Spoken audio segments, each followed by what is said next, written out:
সুপ্রিয় দর্শক, ভিওডি বাংলার নিউজ ন্যারেটিভে আপনাদের সবাইকে স্বাগত জানাচ্ছি। আমি মঞ্জুর মিলন। আপনারা জানেন যে সমসাময়িক নানা বিষয় নিয়ে আমরা এই অনুষ্ঠানটি আয়োজন করে থাকি। আজকে আমাদের সাথে এই সমসাময়িক বিষয় নিয়ে আলোচনা করতে স্টুডিওতে উপস্থিত আছেন চলচ্চিত্র অঙ্গনের ব্যক্তিত্ব, প্রখ্যাত অভিনেতা এবং জাসাস নেতা শিবা সানু। শিবা সানু, ভিওডি বাংলা স্টুডিওতে আপনাকে স্বাগত। ধন্যবাদ আপনাকে, ধন্যবাদ ভিওডি বাংলাকে। ধন্যবাদ। আমরা আলোচনায় শুরু করতে চাচ্ছি, আলোচনায় যেতে চাচ্ছি। শহীদ প্রেসিডেন্ট জিয়াউর রহমানের মৃত্যুবার্ষিকী ছিল আসলে। আপনি এই আদর্শেরই একজন সৈনিক, সংস্কৃতিকর্মী। এই অঙ্গনে যারা কাজ করে, মানে এই আদর্শে যারা বিশ্বাস করে, জাতীয়তাবাদী চেতনায় বিশ্বাস করে, বিগত দিনে দেখেছি আপনি সামনে থেকেই এই সাংস্কৃতিক আন্দোলন গড়ে তুলেছেন। সুতরাং সেই বিষয়ে আলোচনা তো আসবেই। জিয়াউর রহমানের মৃত্যুবার্ষিকীতে আসলে জিয়াউর রহমানকে বিএনপি এই দিনে, বিএনপি না, জাতি হারিয়েছিল 1981 সালের 30 মে চট্টগ্রাম সার্কিট হাউসে। আসলে জিয়াউর রহমানের যে ঘাটতি, সেটি আসলে আমরা দেখেছি যে বাংলাদেশ অনেক পিছিয়ে গেছে, কারণ অর্থনৈতিকভাবে যে একটি জাগরণ তৈরি হয়েছিল, বাংলাদেশের রাজনীতিতে যে একটি ইতিবাচক পরিবর্তন এসেছিল, বহুদলীয় গণতন্ত্র তিনি ফিরিয়ে দিয়েছিলেন। পাশাপাশি গার্মেন্টস সেক্টরে তিনি ক্ষুদ্র ঋণের ব্যবস্থা করেছিলেন। সব কিছু মিলিয়ে বাংলাদেশকে যে পিছিয়ে দেওয়ার চেষ্টা, এটিকে আসলে আপনি কীভাবে মূল্যায়ন করবেন?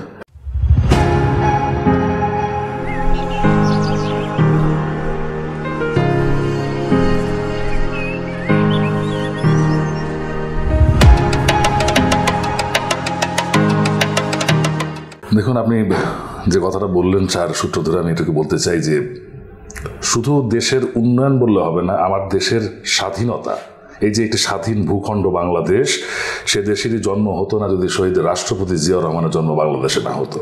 আমরা অনেকেই মুক্তিযুদ্ধের অনেক কথা বলি, মুক্তিযুদ্ধ কিন্তু মানে একদিনে সংগঠিত কোনো ব্যাপার না, বা একদিনে আমার দেশটা স্বাধীন হয়ে যায়নি। এর পূর্বেরও কিছু ইতিহাস আছে, পরবর্তী কিছু ইতিহাস আছে। আমরা যদি পূর্বের ইতিহাস ধরে মুক্তিযুদ্ধের শুরুর দিনটা ধরি, যে 26শে মার্চ যে পাকিস্তানি বাহিনী আমাদের নিরীহ নিরস্ত্র বাঙালির উপরে যে গুলিবর্ষণ শুরু করলো, নির্বিচারে তারা সাধারণ মানুষকে, রিকশাওয়ালা থেকে শুরু করে ছাত্র থেকে শুরু করে সবাইকে হত্যা করলো, ঠিক তখন যে রাজনৈতিক দলটি বাংলাদেশের মানুষের নেতৃত্ব দিচ্ছিলেন, তাদের প্রায় সকলেই সীমান্ত পাড়ি দিয়ে দেশের বাইরে চলে গেলেন এবং উল্লেখযোগ্য কিছু সংখ্যক নেতা স্বেচ্ছায় আত্মসমর্পণ করলেন পাকিস্তানি বাহিনীর কাছে। বাংলাদেশের মানুষ যখন দেখলো নেতা নেত্রী কেউ নেই, উল্টো হামলা চলছে, তখন তারা দিশেহারা, দিক বিদিক ছোটাছুটি শুরু করলো, কি করবে, কিং কর্তব্য বিমূঢ়।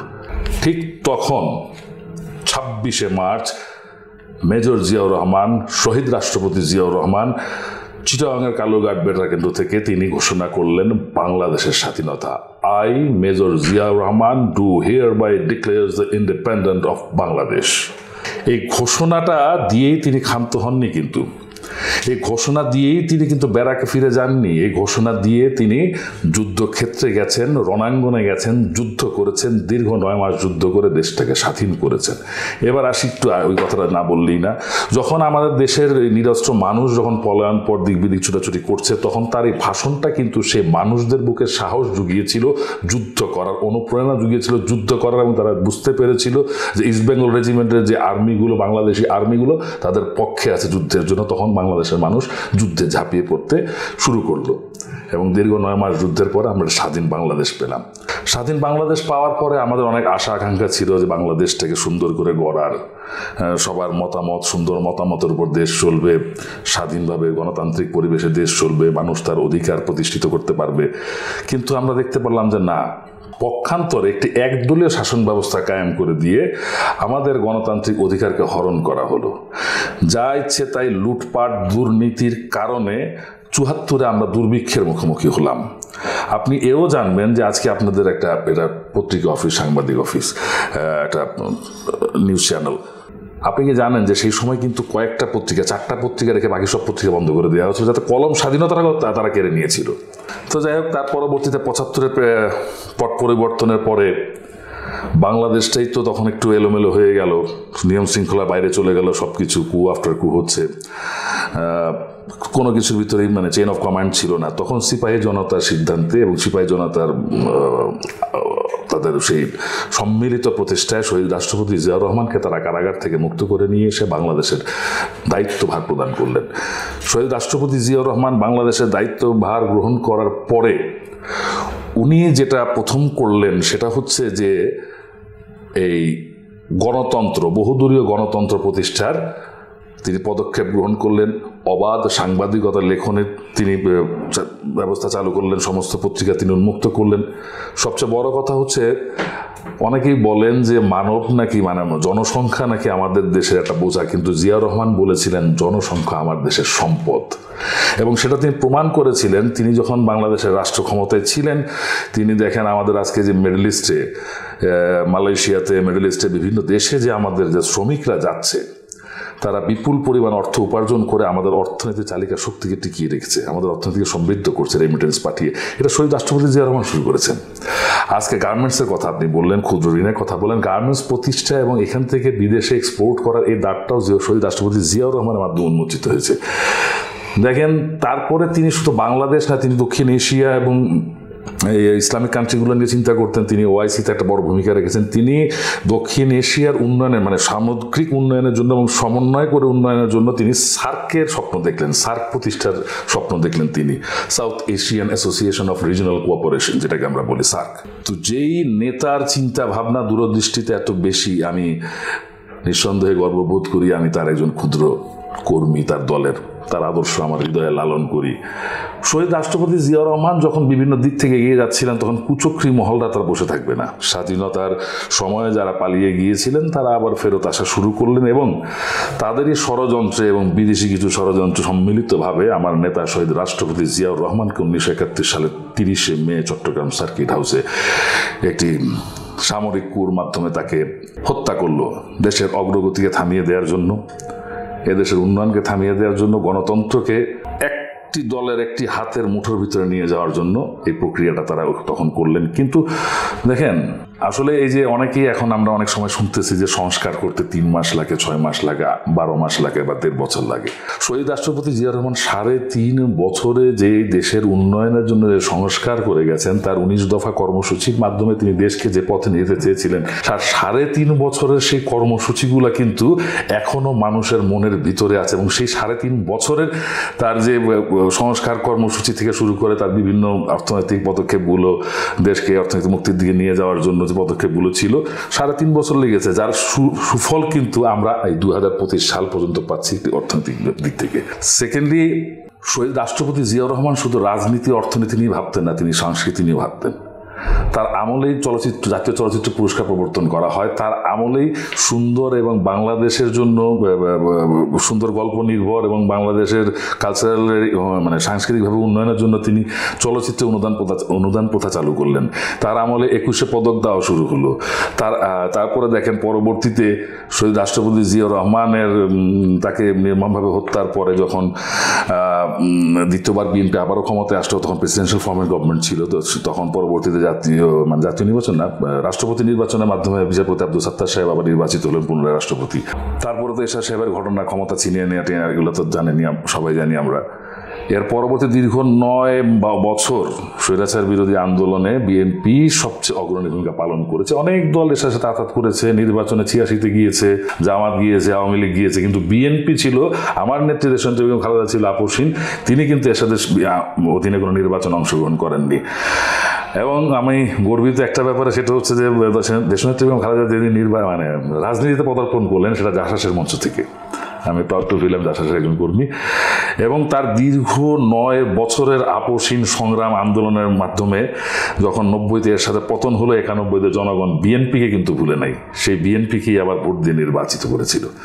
বিএনপি আগিয়ে গেল আবার উন্নয়নের দিকে, তারা গণতন্ত্রকে আরেকটু পাকাপোক্ত করার জন্য দেশনেত্রী খালেদা জিয়া সেই সময় প্রেসিডেন্সিয়াল ফর্ম অফ গভর্নমেন্টকে বাদ দিয়ে তিনি তখন সংসদীয় ফর্মে সরকার গঠন করার চেষ্টা করলেন। মানে আমাদের গঠনতন্ত্রে ওইখানে দেশের গঠনতন্ত্র আনলেন যে সংসদীয় পদ্ধতিতে আমাদের সরকার চলবে, সেই কারণে প্রধানমন্ত্রী হবে আপনার সরকার প্রধান।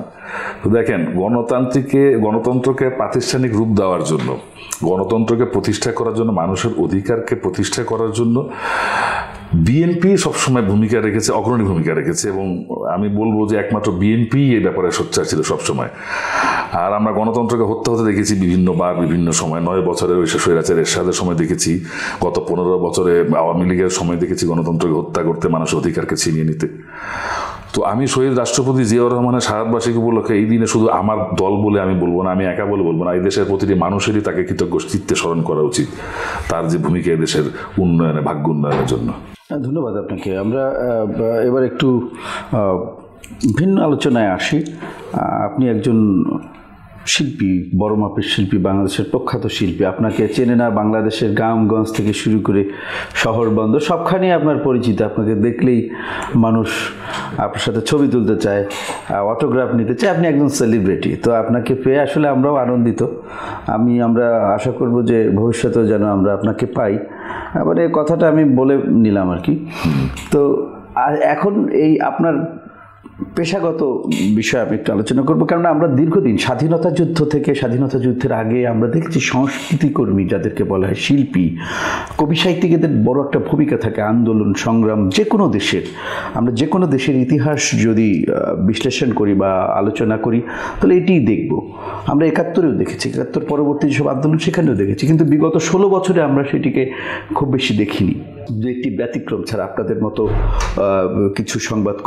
কিছু শিল্পী বা কলাকুশলী যারা আছেন এরা ছাড়া তেমন কেউই আসলে আন্দোলন সংগ্রামে এইভাবে ভূমিকা রাখতে পারেনি। আপনি কি মনে করেন আসলে এটি কি কারণে হয়েছে? হঠাৎ করে এই 16 বছরে কেন আপনাদের অঙ্গনের যে শিল্পী বা যারা কলাকুশলী আছে তারা কেন দেশের সংকটে ভূমিকা রাখতে পারেনি? দেখেন, প্রথমে আমি একটা কথা বলতে চাচ্ছি, সেটা হচ্ছে যে চলচ্চিত্র অভিনেতা শিবা সানু কিন্তু চলচ্চিত্র অভিনেতা হয়ে জাতীয়তাবাদী আদর্শের রাজনীতিতে আসেনি। আমি 1987 সালে ছাত্র দল করা অবস্থা থেকে এই দলের সাথে জড়িত। আর 2 বছর পরে আমার এই দলের সাথে সম্পৃক্ত 40 বছরের হবে। এর পরবর্তীতে আমি 91-92-তে আমি যুব দলে হয়ে কাজ করেছি, যুবদল কর্মী হিসেবে কাজ করেছি। আমি সূত্রপ্রথনা যুব দলের জয়েন্ট কনভেনর ছিলাম। যখন চলচ্চিত্রে আসি তখন আমাদের প্রয়াত নেতা, আমাদের ভাই, আমাদের অভিভাবক রাজীব ভাই তখন জাহাজের প্রেসিডেন্ট। তখন উনি জাহাজের একটা আমাকে কমিটিতে আমাকে রাখলেন। তারপর থেকে জাহাজের সাথে সম্পৃক্ততা আমার রাজনীতি, জাতীয়তাবাদী দলের রাজনীতি আমি দীর্ঘদিন ধরেই করি, এবং সেটা দল যে কর্ম অবস্থায় থাকুক, যে কোনো প্রয়োজন দল আমাকে পেয়েছে, আমি দলের সাথে থেকেছি। সাথে আমাদের ইথুন বাবু, ও দীর্ঘদিন এই রাজনীতির সাথে জড়িত, শিল্পী হিসেবে না, ও আগে থেকেই, ও যখন রাজশাহীতে লেখাপড়া করতো তখন থেকেই ও দলের সাথে সম্পৃক্ত ছিল।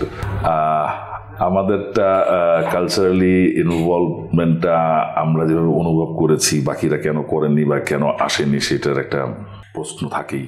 তো এখন হয় কি, শিল্পীও তো, আমিও শিল্পীর জাত, কথাটা বললে দোষটা আমার ঘাড়েও আসে, কিন্তু অনেক সময় সত্যি কথা না বলেও পারা যায় না।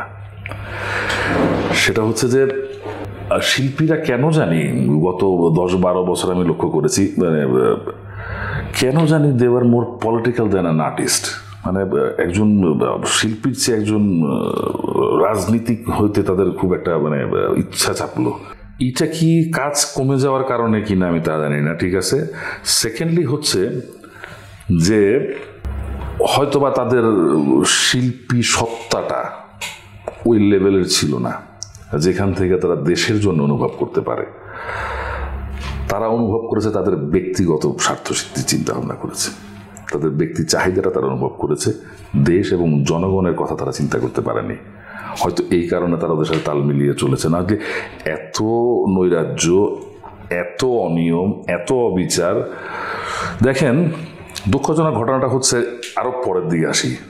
যখন হাসান মাহমুদ সাহেব আপনার হলেন, কি বলে, রাষ্ট্রমন্ত্রী, তথ্যমন্ত্রী ছিলেন, আচ্ছা, তখন তিনি দেখেন নির্দ্বিধায় 10টা ভারতীয় নিউ রিলিজ ছবি প্রতি বছর বাংলাদেশে মুক্তি পাবে, এটার পারমিশন তিনি দিয়ে দিলেন। ঠিক যেই মুহূর্তে দিলেন, উনি একবার অনুধাবন করলেন না যে ওই মুহূর্তটা আমার দেশের চলচ্চিত্র নিচের দিকে যাচ্ছে, চলচ্চিত্রের বাজার ছোট হয়ে গেছে, তখন চলচ্চিত্র নির্মাণ কমে যাচ্ছে, এবং তখনকার কিছু প্রযোজক তারা ছবি প্রযোজনা বন্ধ করে দিয়ে ঘরে বসে গেছে, কিছু প্রযোজক ছবি প্রযোজনা বন্ধ করে দিয়ে এই ছবিগুলো আমদানির জন্য তারা তদবির লাইন ধরেছে মন্ত্রণালয়ে। দুঃখজনক ব্যাপারটা হচ্ছে এরকম যে একটি সরকার কিভাবে নিজের দেশের চলচ্চিত্রকে ক্ষতি করার জন্য এইভাবে বিদেশি ছবি বিদেশি ছবি আসবে, সেটার জন্য আমার আপত্তি নেই, আসুক। কিন্তু সেখানে তো আমরা তথাকথিত এই যে শিল্পীদের অনেক আন্দোলনও করতে দেখেছি এটা নিয়ে, কিন্তু আসলে সেটা সফল হয়নি। আমি ওই আন্দোলনটা অ্যাকচুয়ালি ছিল, আমি আপনাকে বলি, ওই আন্দোলনটা ছিল এই ছবি বন্ধ করার জন্য না। ওই আন্দোলনটা ছিল এই ছবি বিক্রি করে যে টাকাটা লাভ হবে তার কত পার্সেন্টেজ আপনি আমাকে দেবেন। আচ্ছা। এবং তারা পার্সেন্টেজ হিসাব করে ভাগাভাগি করে সেটাতে তারা মীমাংসাও করেছে ওইভাবেই, নাহলে তো ছবি আসা বন্ধই হতো। হয়নি কেন? তাহলে তাদের আমরা তো দেখেছি যে এরকম একটা মানববন্ধন, যে হ্যাঁ, সেটা মানববন্ধন করে একটু ধাক্কা দিলাম, এবার আসেন টেবিলে আসেন বসি। মানববন্ধনটা তো দেখানো, ধাক্কা আমি মানববন্ধন করলাম, আচ্ছা কি কারণে মানববন্ধন করছে, একটু ওদের সাথে বসেন, বসে যখন দিন দরবার হয়ে গেছে, দিনা পাওয়ানোর কথাবার্তা শেষ হয়ে গেছে, বাস বন্ধ হয়ে গেছে। তাহলে আমাদের আমি বলতেই হচ্ছে এতটা নৈতিক অবক্ষয় আসলে। ওই যে আমি বললাম যে কারোর তো কোনো কাজ ছিল না, সার্ভাইভ করতে হবে, তো এখন তারা চিন্তা করছে যে এই মাধ্যমে সার্ভাইভ করতে পারে, কিন্তু আসলে এটা ঠিক ছিল না তাদের এই পন্থাটা। এই মাধ্যমে সার্ভাইভ করতে যে তারা আমাদের এই কোনো একটি দেশকে তুষ্ট করার একটা, কোনো দেশকে তুষ্ট, আমি অতটা গভীরে বলতে পারতেছি না, তবে এটুকু আমি কনফার্ম যে তারা বাংলাদেশের ক্ষতি করার জন্য করেছে। আসলে আমরা দীর্ঘদিন ধরে দেখে আসছি যে বাংলাদেশের শিল্পী বা শিল্পী সমাজ বা সাংস্কৃতিক অঙ্গন পশ্চিমবঙ্গের সাথে আমাদের একটা নিবিড় সম্পর্ক, সাংস্কৃতিক বিনিময় বা আমরা একই ধরনের অনেকটা আমাদের ভাষাগত বলেন, সংস্কৃতিগত ব্যাপক মিল রয়েছে। তো সব কিছু মিলিয়ে আমাদের দেশের সিনেমা সে দেশে চলবে, সে দেশের সিনেমা আমাদের দেশে চলবে, এটি খুবই স্বাভাবিক। কিন্তু আমাদের দেশের সিনেমা বা আমাদের দেশের এই যে স্যাটেলাইট টেলিভিশনগুলো আছে তাদের দেশে কিন্তু চলে না। সেই পার্সপেক্টিভে যদি আমরা দেখি তাহলে আসলে এটাকে কিভাবে আপনি এখানেও দেখেন কত বড় একটা ফাঁকিবাজি। এই যে আপনি যে কথাটা বললেন, এটা আমি জানি পুরোপুরি। আমার দেশের স্যাটেলাইট ওখানে চলতেছে না, কারণ ওইখানে টিউন করলে আমার দেশের স্যাটেলাইট দেখা যাবে, টেলিভিশন চ্যানেলটা দেখা যাবে। তো ওরা কি করলো, আমার দেশের চলচ্চিত্র বিনিময়ের ব্যবস্থা করলো। ওই বাক্সটা ওখানে পাঠাবে, ওনাদের ছবিটা এখানে আসবে, আমাদের একটা ছবি কি পাঠালো না পাঠালো নাম জানি না, ওখানে পাঠিয়ে দিল। ওখানে কোনো সিনেমা হলে চলেনি। একটি প্রযোজক, ওখানকার কোনো প্রদর্শক বলতে পারবে যে বাংলাদেশের এই ছবিটা তার হলে চলেছে? পারবে না, চালাই তো নেই কেউ। একটা বস্তা পচা একটা ছবি দিয়ে দিয়েছে, বিনিময় করে সে শাহরুখ খানের পাঠান নিয়ে আসছে। পাঠান তো আসছে ওই হাসান মাহমুদ সাহেবের ওই বড় অর্ডারে, কিন্তু আগে যে বিনিময় চুক্তি ছিল যে ওই দেশের ছবি আমাদের দেশে আনবো, আমাদের ছবি দেশে পাঠাবো। পাঠাই তো কোন ছবিগুলা, যেই ছবিগুলা বাংলাদেশেও কেউ দেখেনি কোনোদিন, বা দু চারটা সিনেমা হলে চলছে, কেউ ওটার কোনো ওটা মেরিটই নাই ওরকম ছবিটার। ওই একটা ছবি পাঠাই দিল, ওখান থেকে একটা বড় ছবি নিয়ে আসলো, এখানে ব্যবসা করলো, ওই প্রডিউসারকে টাকা দিলে কিছু, নিজে কিছু কামাইলো। এই তো করলো এতদিনেরা। আর স্যাটেলাইটের ব্যাপারটা যখন, কারণ এটা তো আপনি যদি ওপেন করে দেন তাহলে তো ওখানে টিউন করলেই ওটা পাওয়া যাবে, তো ওরা ওটা দেখতে দিবে না, দরকার কি? আর এটা তো দেখানোর প্রয়োজনই পড়তেছে না, 25,000 টাকাতে নিয়ে গেছে, আমি নিয়ে ফেলা রেখে দিচ্ছি, সমস্যা নেই। এটা কি এক ধরনের শুভঙ্করের? হ্যাঁ, বিরাট বিরাট বিরাট। এটা এই জিনিসটাই ঘটছে, একদম স্ট্রেট এটা বলছে, আপনি নিয়ে আসেন যে এটা ডিফেন্স করবে, আমি তাকে প্রমাণ দেখাই দিব। নাকি এরকম একটি বিষয় আছে যে বাংলাদেশের যে চলচ্চিত্র অঙ্গনের যে কোয়ালিটি বা যে মানের যে বিষয়টি, এটা বারবার আমরা শুনি বিভিন্ন জায়গা থেকে, যে বিভিন্ন মাধ্যম থেকে, যে আসলে সেই মানের জায়গাটি আমরা ধরে রাখতে পারিনি, যে কারণে আসলে আমাদের পার্শ্ববর্তী রাষ্ট্র বা প্রতিবেশী রাষ্ট্র যারা আছে সেখানে আসলে ওই পরিমাণ ডিমান্ড তৈরি হয়নি, যে আমাদের সিনেমা আসলে সেখানে দর্শকপ্রিয়তা পায়নি। এই বিষয়টি নিয়ে তাহলে এই তথ্যটা আপনাকে আমি দিই। খুব সুন্দর একটা প্রশ্ন করছেন আপনি, এটা আমি বলা দরকার। আমাদের সাকিব খান সাহেবের যে চাহিদাটা বাংলাদেশে আছে, অতটা না থাকলেও পশ্চিমবঙ্গে তার একটা ভালো চাহিদা আছে, যেটা ওইখানকার অনেক লোকাল হিরোর নাই। এক্সাম্পল, আমাদের যে বর্ডার বেল্টটা আছে বাংলাদেশের সাথে, যে ইন্ডিয়ান বর্ডার বেল্ট আছে, নদিয়া, তারপর ওইখানে হলদিয়া টলদিয়া, এই যে বেল্টটা, মেদিনীপুর টেদিনীপুর, এইখানে বাংলাদেশি শিল্পীরা খুব জনপ্রিয়, তারা বাংলাদেশের ছবি খুব আগ্রহের সাথে দেখে। সেকেন্ডলি, এটা ব্যবসায়িক প্রমাণ দিয়ে দিই একটা আপনাকে, যদি আমার দেশের ছবি ওই ক্যাটাগরির না হতো, ওই কোয়ালিটির না হতো, তাহলে আমার দেশের হিরো দিয়ে, আমার দেশের ডিরেক্টর দিয়ে, আমার দেশের টেকনিশিয়ান দিয়ে ওরা কেন প্রডিউস করতেছে আমার দেশে? তার মানে ওদের চেয়ে আমাদের চাহিদা এখনও ওইখানে বেশি, এবং ওদের চেয়ে আমরা ভালো কোয়ালিটির বানাইতে পারি যদি আমাকে সেই টেকনিক্যাল সাপোর্টটা দেওয়া হয় এবং আমাকে সুযোগটা দেওয়া হয়। কিন্তু এটা এতদিন ওইভাবে দেওয়া হতো না।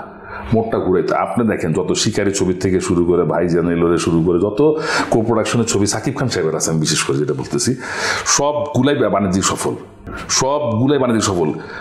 ওরা তো পাগল হয়ে থাকে, যদি পার্টনারশিপ না নিয়ে পুরো ছবিটা প্রডিউস আমি করতে পারতাম, তাহলে তো আমার অনেক টাকা লাভ হইতো। কিন্তু আমার দেশের মানে যারা অর্থলগ্নিকারক তারা কেন জানি মানে ছবিতে তারা 1.5 কোটি 2 কোটি ইনভেস্ট করবে না, কিন্তু তারা 3 কোটি টাকা দিয়ে শাহরুখ খানের পাঠান বা জওয়ান ছবি আনার জন্য প্রস্তুত। আমার এইটা মাথায় ঢুকে না কেন, এটা কি তাহলে ক্লিয়ারলি আমি বুঝতে পারতেছি যে আমার ছবি ধ্বংস করার জন্য পায় তারা।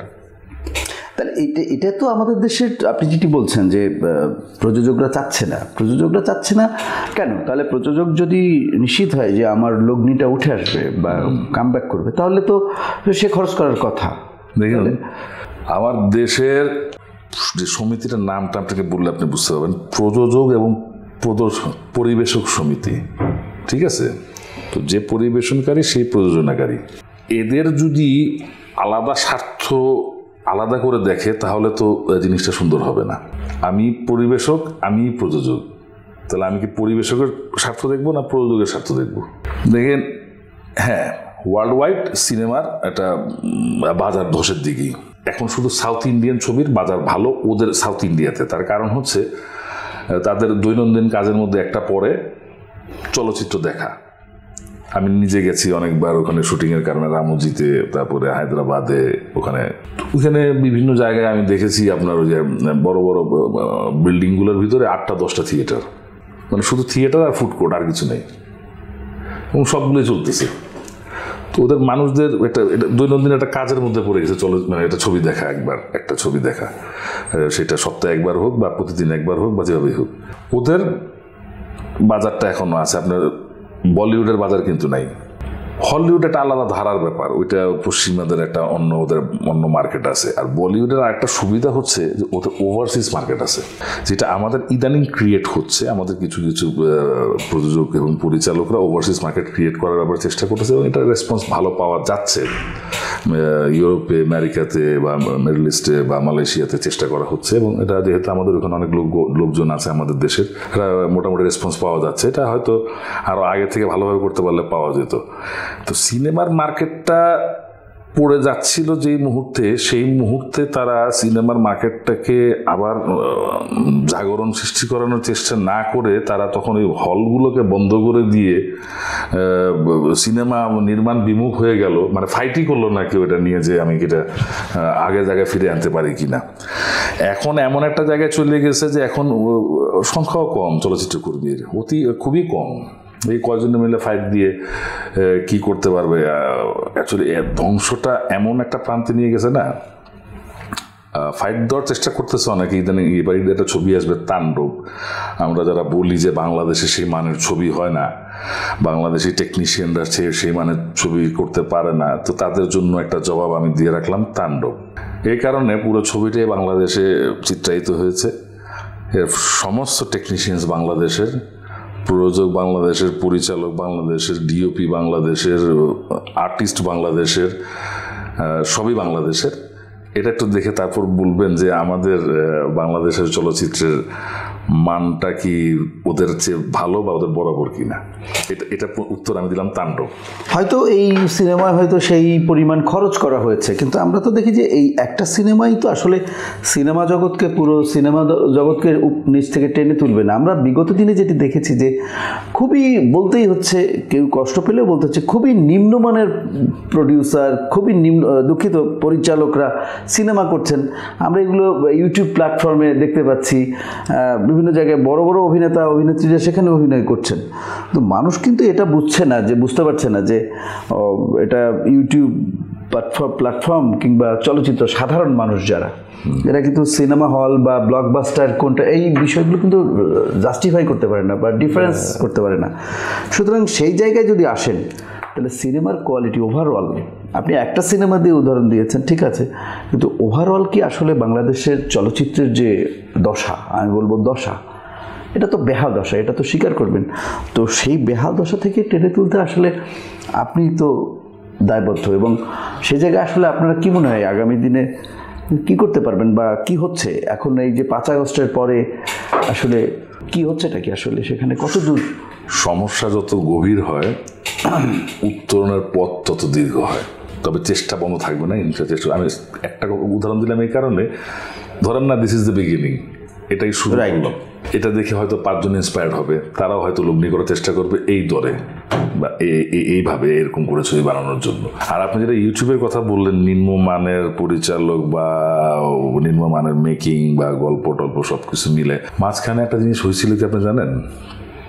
আইফোন খুব ভালো রেজুলেশন কিন্তু ক্যামেরা, জি, এইটা দিয়ে ছবি নির্মাণ করতো জানেন, বা 1-1.5 ঘন্টার একটা টেলিফিল্ম বা 1-1.5 ঘন্টার একটা কোনো একটা কি শর্ট ফিল্ম টপ ফিল্ম এগুলো কিছু করে পরবর্তীতে করতে হবে এটার ভিতর 2-4টা গান টান ঢুকাই দিয়ে এটা ফুল লেন্থ বানায় সেন্সার টেন্সার করে ছবি বানায় তারা বিক্রি করে দিত। রাইট। 10 থেকে 12 লাখ টাকা, 10 থেকে 12 লাখ টাকা তো একটা সিনেমার চা খাইতে লাগে। যে মেইন স্ট্রিমের চলচ্চিত্র আমরা করেছি 10-12 লাখ টাকা দিয়ে তারপরে 3 দিনে শুটিং হবে না, একটা ফুল ছবি কীভাবে সম্ভব? তো ওই কাজগুলোও করেছে অনেকে। সেদিন একটা প্রোগ্রামে আমরা এফডিসিতে ছিলাম, নাইম ভাই আমাদের সিনিয়র হিরো, নাইম ভাই ছিলেন। নাইম ভাই এখন মনে হয় কি একটা দায়িত্বে আছেন তথ্য মন্ত্রণালয়ে, সম্ভবত উনি ন্যাশনাল অ্যাওয়ার্ড জুরি বোর্ডে বা কোথাও আছেন। তো উনি বললো, সানু আমি অবাক হয়ে গেলাম, একদম বুঝাই যাচ্ছে যে মোবাইলে শ্যুট করা, এটা কিভাবে সম্ভব? মোবাইলে শ্যুট করা একটা ছবি তো আবার জমা দিয়ে দিয়েছে ন্যাশনাল অ্যাওয়ার্ড জুরি বোর্ডে, ন্যাশনাল অ্যাওয়ার্ড পাওয়ার যোগ্যতা সেদিকে মনে করতেছে। এটা প্রথমে তো ডিসকোয়ালিফাই করে দেওয়া উচিত যে এটা প্রপার ছবি না, কোনো বা প্রপার নিয়মে তৈরি করা কোনো ছবি না। আমার একটা ছবিতে একটা ক্যামেরা লাগবে, তো আমার একটা ফিল্মের যে ক্যামেরাটা সেটা লাগবে, তো সেটাও তারা ইউজ করেনি। তো এরকম যে হয়নি তা বলবো না। আবার অনেকে ওই যে ছোটো ছবিগুলো গান টান ভরে দিয়ে চলচ্চিত্র বানায় দিয়ে তারা ইউটিউবে ছাড়তেছে, ওইখানে একটা ভালো ইনকামের রাস্তা আছে তাদের, ওটা তারা করেছে না তা বলবো না। এটা আমাদের চলচ্চিত্রের জন্য অবশ্যই ক্ষতিকর, এটা শুভকর না কিছুই। কিন্তু আমরা যদি আমাদের যেই মানের চলচ্চিত্র নির্মাণ করে এখন বিশ্ববাজারে টিকে থাকা দরকার বা টিকে থাকা যাবে, সেই মানের চলচ্চিত্র নির্মাণ যদি চেষ্টা করি বা শুরু করি, অ্যাটলিস্ট সফল হই বা না হই কিন্তু চেষ্টা তো করতে পারি। সবচেয়ে বড় কথা হলো যে চেষ্টা করে ব্যর্থ হওয়া ভালো, মানে চেষ্টাই করলাম না সেটা ভালো না। একটি বিষয় হলো যে আমরা অনেক আগে থেকে দেখেছি, ছোটবেলা থেকে যে বাংলাদেশের চলচ্চিত্রের একটা বিশাল সম্ভার ছিল, একটা সোনালী অতীত। আসলে সিনেমাগুলোর কাহিনী নির্ভর সিনেমা, সেখানে সুখ দুঃখ কান্না, এই যে একটা মানুষ সিনেমা দেখে কাঁদতে দেখেছি আমরা, আমাদের গুরুজনদের, আমাদের যারা সিনিয়র ছিলেন, মা বাবা ভাই বোন দাদা দাদি, তারা কাঁদতো হাসতো। তাদের এই সিনেমার বিষয়বস্তু বা সিনেমার বিষয়গুলো তাদের জীবনে প্রতিফলিত হতো। মানে এমন চাচা চাচি মামা মামিকে দেখেছে তারা সিনেমা দেখা শেষ করে এসে তারা কান্না করতেছে, বাট অন্য সবাই এসে ভাবতেছে উনি কাঁদতেছে কেন। তখন জানা গেল যে কিছুক্ষণ আগে বা 2 ঘন্টা আগে তিনি এই সিনেমায় দেখেছেন, সিনেমাটা দেখে কেঁদেছেন। মানে এই যে মানুষের জীবনের কথা বলতো সিনেমা, এই যে একটা সোনালী অতীত, সেই সোনালী অতীতের কথায় যদি আমরা ফিরে যাই বা সেটি যদি স্মরণ করি, তাহলে একটি বিষয়, বাংলাদেশের যে চলচ্চিত্র আসলে যে জায়গায় আছে, আমি হঠাৎ করে এসে তো এটাকে পরিবর্তন করে দিতে পারবো না। ওইটা আসলে ওইভাবে পরিবর্তনের জায়গায় নেই। আমার মনে হয় একটা চলচ্চিত্র আন্দোলন দরকার। মানে এইটা ওই অর্থে না, এই আন্দোলনটা ওই অর্থে না, আন্দোলন মানে রাস্তাঘাট ব্লক করা, ওটা না। আন্দোলন তো অন্যভাবে হয়। আপনি কি মনে করেন? আমরা শেষ করব না, সেটা রাইট আছে, শেষ করবেন। শেষ করার আগে একটা ছোট্ট কথা বলে দিই। আপনি যে সময়কার কথাটা বললেন, ওই সময় ফ্ল্যাটে কিন্তু আপনি এক ফ্ল্যাটে, আমি এক ফ্ল্যাটে থাকতাম না আপন ভাই হয়ে। আমরা কিন্তু আপনি আরো দেখেছেন কেন? আপনি আমার অনেক আমরা ওই যে এখন তো মনে করেন যে আপন ভাইরা 2 ফ্ল্যাটে থাকে, ওই ফ্ল্যাটে কি হচ্ছে এই ভাইয়ের খবর ওই ভাই জানেন, ওই ভাইয়ের খবর এই ভাই জানেন। আগে তো আমাদের 51 পরিবার ছিল, দাদা থেকে শুরু করে চাচাতো ভাই সব একসাথে থাকতাম। ফ্যামিলি একটা বন্ডিং ছিল, ফ্যামিলির ভিতরে মায়া মমতা ছিল। এখন তো অনেক ছেলে আছে তার মায়া চেহারা দেখে না প্রায় 20 বছর। আমার নিজেরই বন্ধু আছে, আমি জানি, আমেরিকা থাকে, ইউরোপে থাকে, তারা তাদের মা বাবাকে দেখেনি 20 বছর হয়েছে। তো ওই ফিলিংসটাই এখন মানুষের ভিতরে নাই, কারণ লাইফস্টাইলে পুরাই চেঞ্জ হয়ে গেছে। মানুষ এখন শহরের একটা বিলাসবহুল ফ্ল্যাটে থাকতে পছন্দ করে, একটা বড় অট্টালিকা থাকতে পছন্দ করে। ওই ফিলিংসটা মানুষের ভিতরে নাই। আপনি গল্প এখন দিলে মানুষের মন নাড়া খাবে না, কারণ মানুষের ওই যে ফিলটা হয়নি, তো গ্রো আপই তো করেন এইভাবে। জানেই তো না যে একটা দাদার একটা কষ্টে নাতি কতটুকু কষ্ট পেতে পারে, বাবার কষ্টে সন্তান কতটুকু কষ্ট পেতে পারে, টাচের মধ্যেই নেই। কারণ কি দেখেন, এখনকার জীবিকা নির্বাহের জন্য যে অর্থের প্রয়োজন হয়, সেই অর্থের যোগান করতে আমার সারাটা দিন কেটে যায়। আমার বাবা সকালবেলা চলে গেলেন তার কর্মক্ষেত্রে, আমি সকালবেলা চলে গেলাম স্কুল থেকে এসে আমি চলে গেলাম কোচিং থেকে এসে প্রাইভেট টিউটরের বাসায় আবার পড়াচ্ছে আমাকে। বাবা সারাদিন কাজ করে রাত্রেবেলা আসতেছে, এসে দেখছে আমি ঘুমিয়ে আছি, বা বাবা চলে যাওয়ার সময় আমি যখন স্কুলে আছি তখন দিয়ে বাবা ঘুমিয়ে আছে। সো আমার দেখাই তো হয় নাই, আমাদের ওই মানে মনের যে একটা ভাবের যে একটা আদান প্রদান, সেটা এখন হচ্ছে না, because of the system lifestyle. যেই কারণে হয়তো ওই ধরনের গল্প আর নির্মাণ হচ্ছে না, বা ওটা মানুষের মন নাড়া দিচ্ছে না। এখন যে লাইফস্টাইলের উপরে যে গল্পগুলো চলছে, আমরা যেগুলো দেখতে পাচ্ছি, ধরেন ভারতীয় ছবিগুলো যেগুলো ধরেন, ওগুলোর ভিতরেও কিন্তু এগুলো নাই এখন। এখনো যে মেশিন টেশিন কম্পিউটার এগুলো নিয়ে চিন্তা ভাবনা, রোবট টোবট নিয়ে চিন্তা ভাবনা চলতেছে। অ্যানিমেশন মুভিগুলো বেশি চলে এখন আপনার আয়ুষের। তো এই চিন্তা করে আমাদেরকে ওই মানে চলচ্চিত্রের ব্যবসায়িক উন্নয়ন বা চলচ্চিত্রের দর্শকের মনের ভিতরে জায়গা করতে হলে এই ধারা থেকেই আমাদেরকে করতে হবে, এবং এই ধারাতে আমরা কীভাবে সফল হব এবং এই বাণিজ্যটা কীভাবে আমরা করতে পারবো সেই চিন্তাটাই আমাদের করা উচিত। সুপ্রিয় দর্শক, আমরা চলচ্চিত্রাঙ্গন নিয়ে আলোচনা করছিলাম। আমাদের সাথে ছিলেন শিবা সানু, চলচ্চিত্রের ভিলেন। আপনারা জানেন, তাকে চেনেন সবাই। তো আমরা আজকের মতো এখানে শেষ করছি। আবার অন্য কোনো দিন দেখা হবে, অন্য কোনো দিন অন্য কোনো অতিথি নিয়ে। সেই পর্যন্ত সবাই ভালো থাকুন, সুস্থ থাকুন, নিরাপদে থাকুন। ধন্যবাদ।